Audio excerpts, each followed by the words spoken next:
All right, it's time for a top 10 ranking. Another one this month. I got a patron ranking request from Corey, who chose top 10 found footage. So, this is, of course, my opinion, and I can guarantee that my number one will probably not be your number one. There's going to be some movies that are very popular that everyone loves that probably won't make my list. So, it's going to shock you probably, but it seems like a lot of my lists do that because I'm different. So, maybe I got shit taste, or maybe it's because I'm a millennial. That's like the most common comment I get is, "Oh, you didn't like this movie? It's because you're a millennial. Oh, you were confused about one thing in this movie? It's because you're a millennial." Yeah, okay, so this is my top 10 because I'm a millennial. This is why my top 10 looks like this.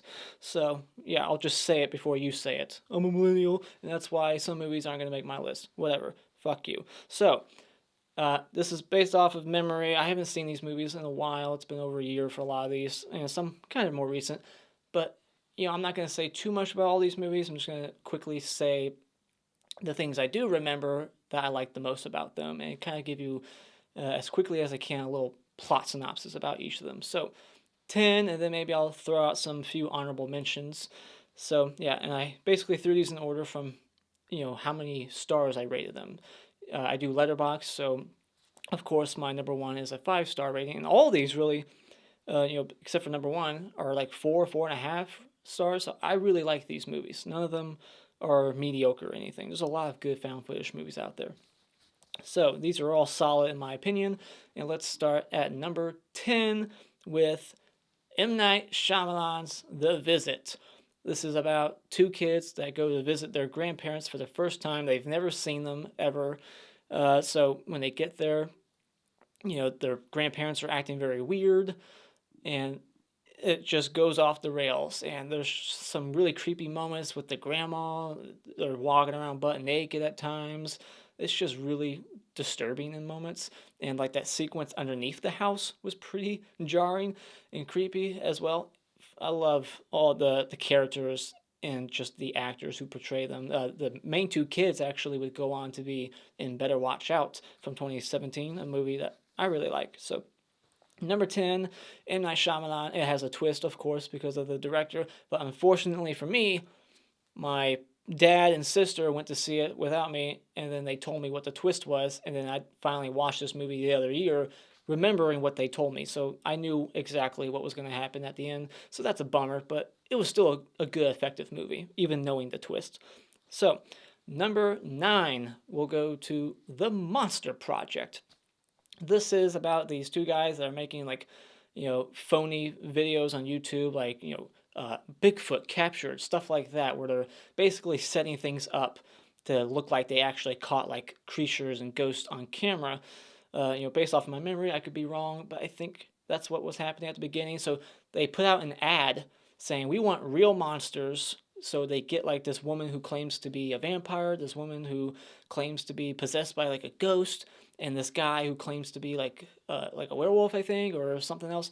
But they all get interviewed, and then you're wondering the whole time, like, are they really what they say they are?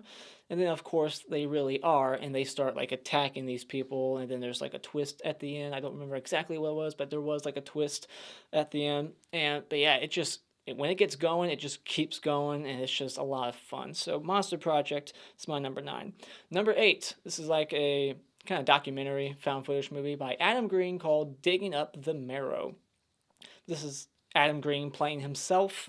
There's a lot of little callbacks to all his other films and just little Easter eggs and things in the background. Like, just if you're a fan of his movies that he's done before this, there's cool stuff in the background, like Hatchet movie props and shit. That was just fun as a fan of those movies, seeing that stuff in the back. Like, oh, there's that practical effect from that one movie just sitting on the shelf back there. So that was cool. You got King Hodder in the movie, has a little cameo. Lots of horror director cameos in here. Tom Holland, Mick Garris. But I love the creatures and the monsters in the movie, and it just gets really creepy at times, and like the ending was kind of creepy as well. So this is another very effectively creepy movie. So I hear a lot of bad things about it, though. It seems to be divisive. There's a lot of people who really like it, and there's people who are just like, it's shit. But I really enjoyed it. I really liked Adam Green and a lot of the dialogue between him and the other characters in the movie was pretty good. So number 8 or 7, I think we're at number 9, whatever. I can't count. Next one is Hell House LLC. This is the first of a trilogy. I have not seen the director's cut. I believe there's a director's cut of this, but I saw whatever was on Prime. I think it was the shortened version. And what I love about this one is it's these guys at this supposedly haunted location, and they're building a haunted attraction, like a fun house. They're setting up props and stuff, and they're gonna have people go through, you know, like those haunted attractions and stuff like that. But there's creepy as like clowns and just subtle like scares in the background, not in your face jump scares, just things moving. Something was there, now it's not, and just really disturbing. I just thought the location and just the props that they were using. There's this clown that is used a lot in the movie and comes back in part 2 that I thought was really, really scary. So again, I like the characters in the movie too. And so next up is Grave Encounters. This is about a group of people who have like a ghost hunters show, whatever that show's called, where they go to locations and they try to see if there's actually spirits and ghosts there. So they go to this old asylum that's been closed down, and so they set up all their cameras, and then of course there's actually ghosts there. At first they're trying to like set it up as they're doing their own thing, making it seem like it's haunted. They're paying people as that they're interviewing to say that it's haunted, but then it actually is haunted, and there's a lot of like trippy things happening, and like mind trippy stuff where it's like they're in like a loop, and like the exit door that was there is now gone, and it's just a brick wall. Like they're just stuck in like this hell, like they're in a different dimension. Like it gets crazy. And so yeah, a lot of cool effects in it. The one thing I didn't care for was like the CGI and the faces. Like they would turn around and their face would get all like distorted and shit. I didn't care for that. But outside of that, another movie with great characters, some creepy sequences, and I just like the premise of it. Next up is a tie for Creep and Creep 2. I like them both about equally. So what I love about this movie is the actor Mark Duplass, I think is his name, who plays the creep. And boy, does he play him very creepily. He is very good in this role. And even the other guy in part 1 and the girl in part 2, I thought they were really good too. It's funny, but it's also very disturbing at times. And it's so simple, it's very low budget, and it's just very well done, low budget filmmaking. And like no script. Like I read that this was like no script. They had like an outline and they just ad-libbed a bunch of shit, and it works. I love the dialogue. I love the uncomfortableness in a lot of the scenes. It gets very uncomfortable, unsettling, and it's just this guy who goes to a house. This guy's paying this guy to film him for some reason, I forget, but he's just like, come to this place, I'll pay you this much money to just film me for an X amount of days, and then you can go. But then just creepy shit keeps happening. This guy is just being so weird, and you're just wondering, like, when's this guy gonna leave? Like, this guy is sending you major red flags. You need to get out of here. And so, yeah, just the ending was pretty cool. The mask that he wears, like Peach Fuzz, that mask, very scary looking. I like the mask. I like to have it. So, next up, number 4, I believe, is it's called Afflicted. This is a movie that in the middle, it turns into a different genre. It's still found footage, but it's a different genre, and that's the twist. And I did not see it coming at all. That really blew me away. And it answers questions that I always have for the movies of this genre, and it has the ending that I wish more movies of this genre would have, or just feature throughout. The ending of this movie is kick-ass. There's a lot of cool effect sequences, like shots that they pull off that I just couldn't believe they did. A lot of cool like POV, GoPro shots, and just a guy running from the police. It's got a lot of good action sequences in it. But yeah, I love the main character. I love the way the story unfolds. It's unique. It feels like a kind of a superhero movie at first, but then it turns into a different genre completely, and it's very effective. So number 3 is Cloverfield. This is a movie that I saw when it first came out. I was pretty young at the time because I'm a millennial, and I didn't care for it. I wasn't really into the genre back then, found footage. But watching it again this year for the first time since, holy shit, I was blown away by this movie. Very big budget feeling. Like, you got the Statue of Liberty's head just rolling down New York City streets. It's awesome. You got this big ass, like Godzilla size monster that you don't really see very much of until like the very end, just going through New York, ripping shit apart. And there's like little monsters that come out of it, like something that are like in the subways. And great scary movie with that's just very big budget feeling and just awesome. I just again like the characters in the movie. You got like T.J. Miller playing the camera guy. He's like the comic relief and he's pretty funny. So Cloverfield, high recommendation, love it. Number 2, VHS 2, my favorite of the VHS movies. This one to me just has the most scary sequences, the best segments, the most gore, and it's got the best directors in this movie. You got the guy who did like The Night Comes for Us and The Raid, like those two guys, Gareth Evans, I think, and Timo.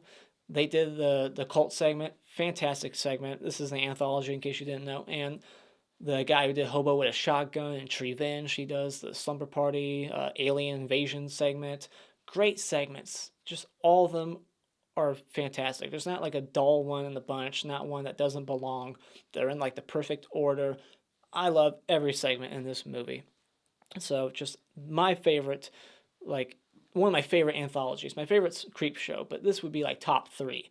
You got Creep Show, Trick or Treat, and then VHS 2. Like this is like perfection almost. The only thing I don't care about is the wraparound, and it's unnecessary. Like you could have just been like, all right, segment 1, 2, 3, and then boom, it's over, and it would have been fine. You don't need this unnecessary wraparound cutting like in between. They're putting in VHS tapes. I get it. Like it's called VHS, so we need to show that these segments are on VHS somehow. But you didn't really need the wraparound, but it was still kind of creepy in moments. So it's the best wraparound in the franchise. I'll say that too. All right, but number 1, it's not the Blair Witch. It's not the Blair Witch. I don't care for that movie. Sorry, I just don't. My number 1 is The Last Exorcism. This, I love the premise. So we got this guy who is a pastor, but he doesn't really believe fully in what he preaches. He doesn't believe in exorcisms. He doesn't believe that anyone's ever actually been possessed, and he's trying to prove that it's all bullshit. So he finds out about this girl who, her dad thinks that she is possessed, so he hires him and he takes a film crew to film it so that he can show people, like, look, I can make her think that she's possessed and make her think that I'm taking the demon out of her, but it's really just all in her mind. It's psychology. It's not real. There's no demons involved at all. He's pulling all these like magic tricks, making the crucifix like smoke, making the bed shake. He hides speakers and stuff. I love the premise. I love the main guy, Cotton, I think is his name. He's just a great actor. The woman who plays the woman possessed, she's fantastic as well. A very unsettling, dark movie, a very dark ending, and it's PG-13. And it has some really intense things in it. So I love this movie. This is a masterpiece to me because I just love the characters, the performances, the premise, the dark ending, just how macabre it is. I just fucking love this movie. I got a review for it, and you can listen to me blow it there too. So I just think this is the best found footage movie in my opinion, not the Blair Witch. So a few honorable mentions.